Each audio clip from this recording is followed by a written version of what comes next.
When my husband Marcus handed me his boss's corporate credit card at our family dinner and smugly announced, "She'd be lost without me," I knew exactly how I was going to pay him back. What he didn't realize was that I'd been recording every conversation we'd had for the past 3 months, and tonight's performance was about to become evidence in ways he never imagined. My name is Claire, and for 12 years I believed I was living the perfect marriage. Marcus and I met during our senior year at Northwestern, both business majors with big dreams and endless ambition. He was the kind of man who commanded attention when he walked into a room, tall and confident with this magnetic smile that made you feel like you were the only person who mattered. Our first date was at this tiny Italian restaurant near campus where he ordered wine in perfect Italian and impressed the waiter so much we got free dessert. I was completely smitten. Those early years felt like something out of a romantic movie. Marcus landed a position at Thornfield Capital right after graduation, and I got hired at a boutique marketing agency downtown. We'd meet for lunch at least twice a week, taking long walks along Lake Michigan and planning our future together. Marcus would talk about becoming a partner at his firm someday, maybe even starting his own investment company. I dreamed of eventually opening my own agency. We both wanted success, but we wanted it together. Our engagement was everything I'd ever imagined. Marcus proposed during a weekend trip to Napa Valley, getting down on one knee in the middle of a vineyard at sunset with a ring that must have cost him 3 months' salary. The wedding was perfect too. An elegant affair at the Palmer House with 200 guests, live jazz music, and dancing until midnight. Marcus's best man gave a speech about how lucky Marcus was to find a woman who was not only beautiful but brilliant enough to keep up with him. At the time I thought it was sweet. The first few years of marriage were blissful. We bought a townhouse in Lincoln Park that needed renovation, and I threw myself into designing every room while Marcus focused on climbing the corporate ladder. I loved those Saturday mornings when we'd work side by side, me painting walls while he installed new fixtures, both of us covered in dust and laughing at our amateur attempts at home improvement. Marcus would surprise me with little gifts, flowers on random Tuesday afternoons, tickets to shows I'd mentioned wanting to see. He seemed genuinely proud of my work too, always asking about my clients and celebrating when I landed a big account. But somewhere around year 5, things began to shift in ways so subtle I almost didn't notice at first. Marcus got promoted to senior analyst, then to associate director, and with each new position came longer hours and bigger expectations. He started traveling more, flying to New York and Los Angeles for client meetings. The money was good, really good, and Marcus loved reminding me how well he was providing for us. What used to sound like partnership started feeling more like patronizing. The first real warning sign came during our 7th anniversary dinner. I'd been telling Marcus about a potential client who wanted me to rebrand their entire company, a project that would have doubled my annual income. Instead of celebrating with me, Marcus frowned and said, "Claire, sweetheart, do you really need to take on something that stressful? I'm making enough for both of us now. Why don't you focus on smaller projects, things that won't overwhelm you?" The way he said overwhelm you made it sound like I was some fragile creature who couldn't handle real responsibility. I should have paid more attention to the pattern that was developing. Marcus started questioning every business decision I made, every client I wanted to pursue, every networking event I wanted to attend. He'd phrase it as concern, as protection, but there was always this underlying assumption that I wasn't quite capable of making smart choices on my own. When I wanted to hire an assistant to help grow my business, Marcus suggested I wait another year. When I considered renting office space downtown, he convinced me I'd be happier working from home. When a former colleague offered me a partnership in her new agency, Marcus spent 2 hours explaining why it would be too risky. The financial control came gradually too. Marcus suggested we needed better organization for our money, so he set up new accounts with him as the primary holder. He had spreadsheets for everything, budgets and projections and investment strategies that he'd explain to me with the kind of patience you'd use with a child. "Honey, I know this seems complicated, but trust me, I understand these things better than you do. Your strengths are in creativity, mine are in numbers. It makes sense for me to handle the financial planning." What I didn't realize until much later was how systematically he was isolating me from our own finances. My business income went into our joint account, But Marcus controlled all the major decisions about how it was spent or invested. He'd give me a credit card for personal expenses, but he reviewed every statement, questioning purchases that seemed unnecessary to him. A new laptop for work was fine, but new clothes for client meetings were frivolous. Professional development courses were a waste of money, but Marcus's golf club membership was a business necessity. The really insidious part was how he made it all seem reasonable, even loving. Marcus would hold me close and say things like, "I just want to take care of you, Claire. I want you to be able to focus on your art without worrying about all the boring financial stuff. It's what husbands are supposed to do." And part of me wanted to believe it, wanted to feel protected and cherished. But another part of me was slowly dying, the part that had once dreamed of building something significant on my own. The breaking point came last Christmas during dinner with Marcus's family. His parents, Robert and Patricia, were successful attorneys who had always treated me with polite but distant courtesy. His sister Jennifer was a surgeon married to another surgeon, and his brother Paul owned a chain of restaurants. They were the kind of family that measured success in dollars and social status, and I'd always felt like I had to prove myself worthy of their son. That Christmas dinner was at Robert and Patricia's house in Kenilworth, a massive colonial with a dining room that could seat 20 people. Patricia had hired caterers and a pianist, turning what should have been a family gathering into something more like a business event. The conversation revolved around stock portfolios, real estate investments, and vacation homes. When Patricia asked about my work, I mentioned that I'd recently landed a contract with a tech startup that could lead to some exciting opportunities. That's when Marcus jumped in with his most condescending smile. "Oh, Claire's been having fun with her little creative projects. She's gotten pretty good at making websites look pretty. But don't worry, Mom, I'm making sure she doesn't take on anything too stressful. You know how these artistic types can get overwhelmed by the business side of things." The entire table laughed, not meanly, but with the kind of indulgent amusement you'd show toward a child's finger paintings. Jennifer patted my hand and said, "That's so sweet, Claire. It's wonderful that Marcus lets you have your hobbies." Robert nodded approvingly and said, "Marcus has always been practical. He knows how to take care of what's important." I sat there smiling and nodding while something inside me crumbled. 12 years of marriage, 8 years of building a successful business, and I was being dismissed as someone with hobbies that Marcus generously allowed. The worst part was seeing the pride in Marcus's eyes, the way he basked in his family's approval for being such a responsible provider. That night, lying in bed next to my husband, I made a decision that would change everything.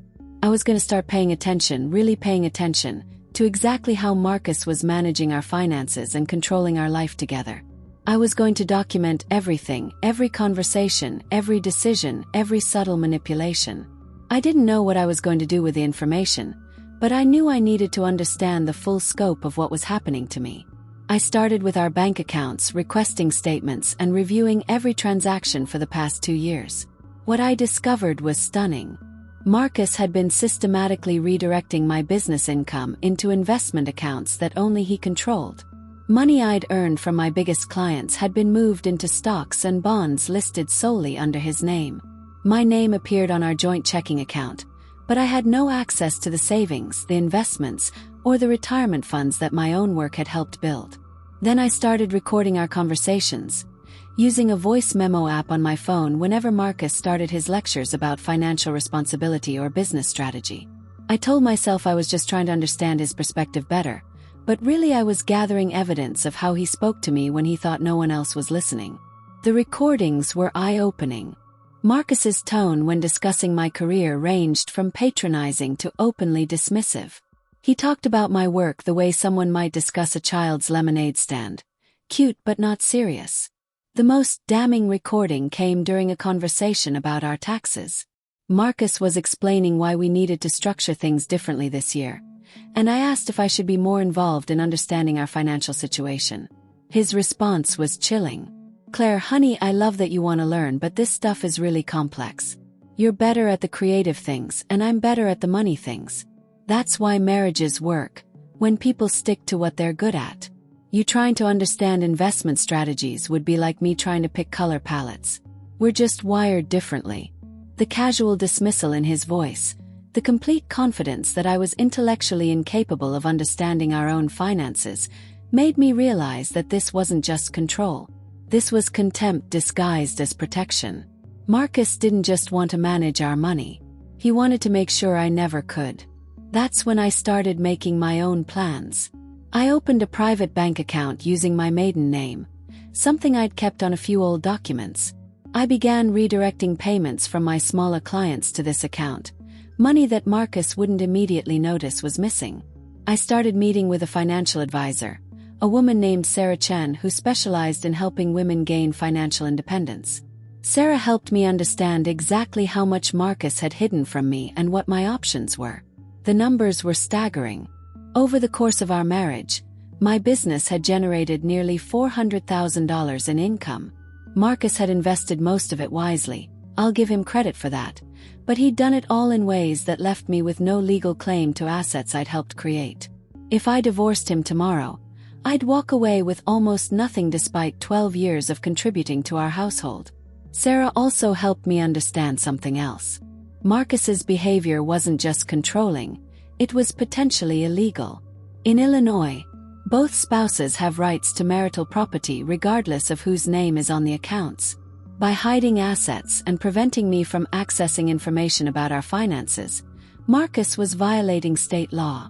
Sarah connected me with a divorce attorney named Helen Rodriguez, who specialized in cases involving financial manipulation. Helen was a small woman with steel gray hair and the most penetrating stare I'd ever encountered. She listened to my story and reviewed my documentation with the kind of focused intensity that made me understand why she had such a fearsome reputation.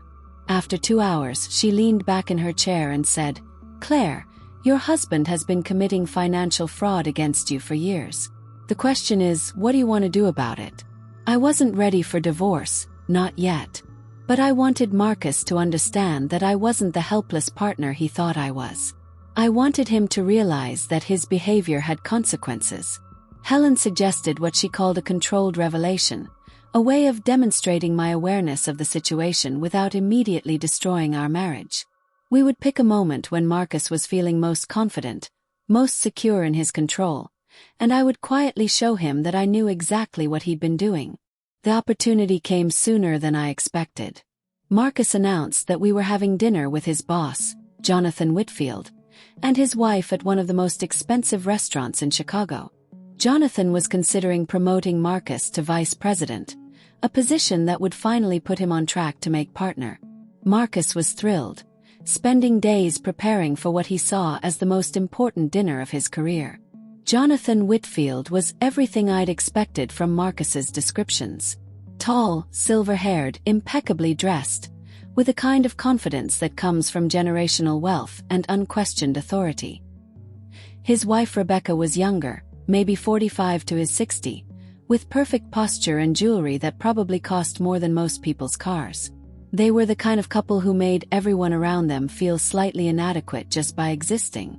The dinner was at Alinea, the kind of place where each course was a work of art and the wine list had bottles that cost more than our mortgage payment. Marcus had been talking about this dinner for weeks, coaching me on what to say and what not to say, reminding me that Jonathan's impression of me would influence his decision about Marcus's promotion. "Don't talk too much about your work," he'd warned. "Jonathan's generation doesn't really understand women in business. Just be charming and supportive." Everything was going perfectly according to Marcus's script. Jonathan was impressed with Marcus's knowledge of the markets.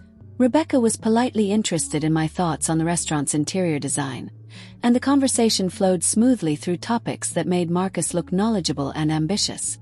I played my role perfectly, the supportive wife who laughed at the right moments and asked thoughtful but not too challenging questions. But then Jonathan started talking about his own marriage, how he'd learned over the years that the most successful partnerships were built on mutual respect and shared decision-making. He looked at Rebecca with genuine affection and said, "The biggest mistake I made early in our marriage was thinking I knew what was best for both of us. Becky had to teach me that partnership means actually listening, not just providing." Marcus shifted uncomfortably in his seat, but he maintained his smile. "Of course, Jonathan. Claire and I have always been a great team. She handles the creative side of things and I handle the business side. It works perfectly for us." Rebecca raised an eyebrow. "Really?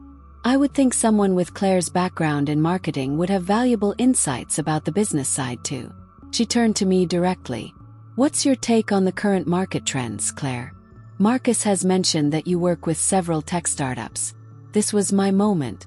I could have deflected, played the role of the modest wife who defers to her husband's expertise. Instead, I looked Rebecca directly in the eye and said, "Actually, I've been noticing some interesting patterns in how younger companies are approaching investor relations.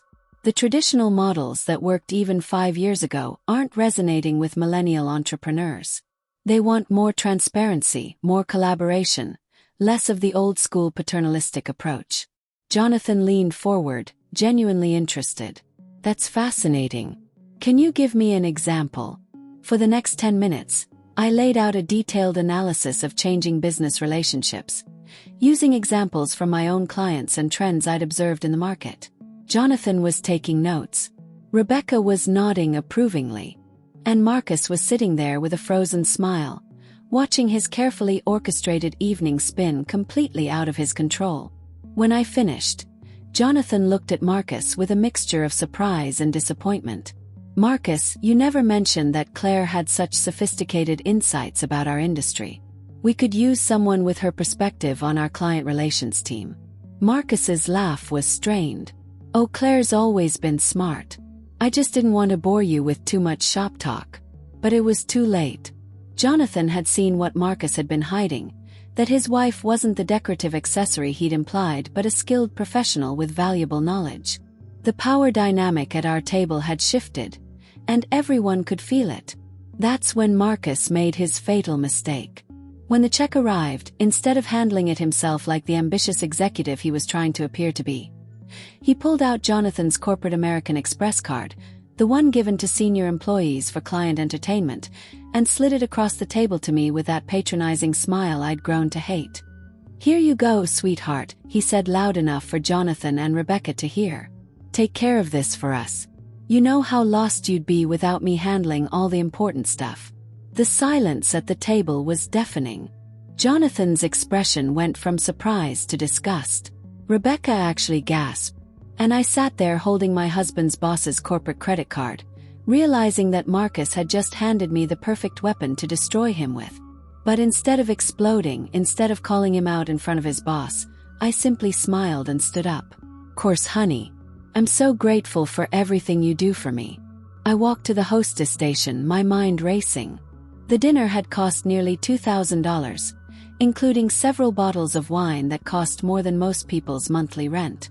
As I handed over the corporate card, I made sure to ask for an itemized receipt. The hostess was chatty, asking if I'd enjoyed the tasting menu. I smiled and said, "Oh yes, it was wonderful. My husband's boss was so generous to treat us to such an expensive meal. I hope the company doesn't mind covering something so extravagant." The hostess looked confused, but processed the payment. Meanwhile, I discreetly photographed the receipt with my phone, making sure to capture every detail including the corporate account information and the total amount. Then I returned to the table with a bright smile. "All taken care of," I announced, handing the receipt to Marcus. He barely glanced at it, too busy trying to salvage his relationship with Jonathan after my unexpected display of competence had thrown off his game. As we walked to the valet stand, Jonathan caught up with me while Marcus was getting our coats. "Claire, I need to ask you something and I want an honest answer. Did Marcus just use my corporate card to pay for a personal dinner?" I looked at Jonathan steadily. "That's exactly what happened.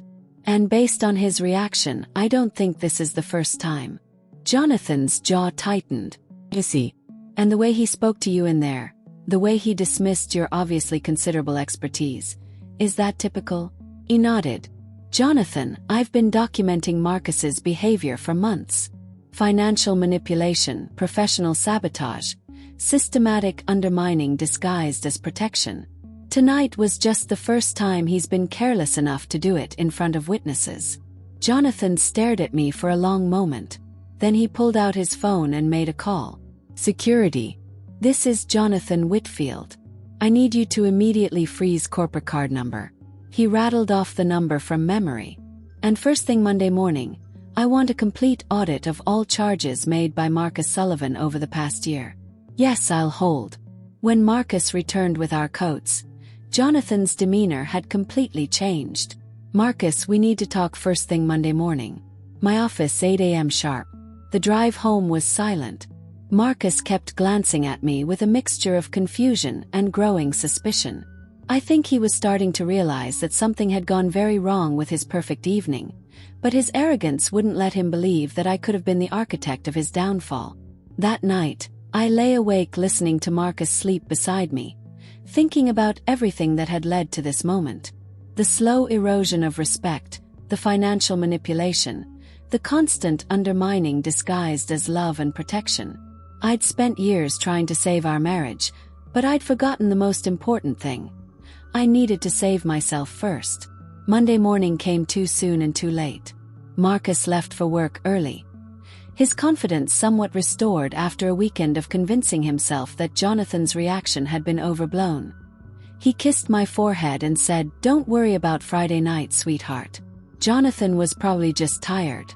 Everything will be fine." It was the last lie he would ever tell me as my husband.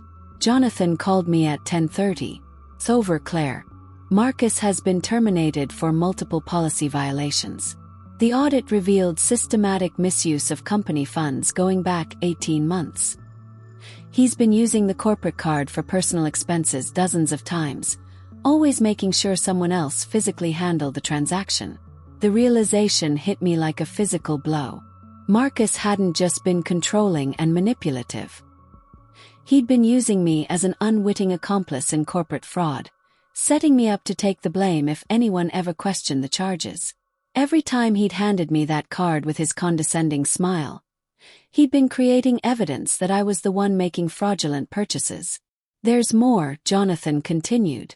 "Our legal department wants to speak with you about your potential testimony in the investigation. And separately, I'd like to discuss a position with our firm. After Friday night, I realize we've been missing out on someone with your insights." I accepted both opportunities. Over the next few months, as Marcus's fraud investigation unfolded, I discovered the full scope of his deception. He'd been stealing from his company for almost 2 years, using increasingly sophisticated methods to hide his tracks. The dinner at Alinea was just the moment when his arrogance finally outweighed his caution. The job at Thornfield Capital was everything my marketing career had prepared me for. Jonathan gave me a team, a real budget, and most importantly, the respect that Marcus had spent years systematically destroying. Within 6 months, I'd restructured their entire client relations approach, leading to a 20% increase in customer satisfaction and several major new accounts. Marcus, meanwhile, was facing federal charges and had moved back in with his parents. The investigation revealed that he'd hidden nearly $200,000 in accounts I'd never known existed, money that legally belonged to both of us but that he'd systematically stolen through forged documents and financial manipulation. The divorce was swift and decisive. With Marcus facing criminal charges and unable to afford competent legal representation, he was in no position to fight for assets he'd illegally hidden. Helen Rodriguez was ruthless in recovering everything he'd taken from me, plus damages for the years of financial abuse I'd endured. I kept the townhouse, got half of our legitimate savings, and most importantly, recovered my independence and self-respect.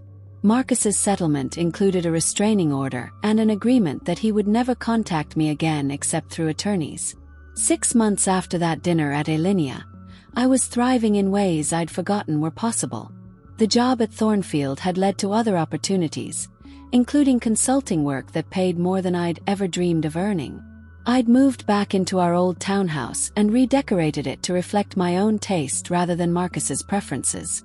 For the first time in years, I felt like myself again.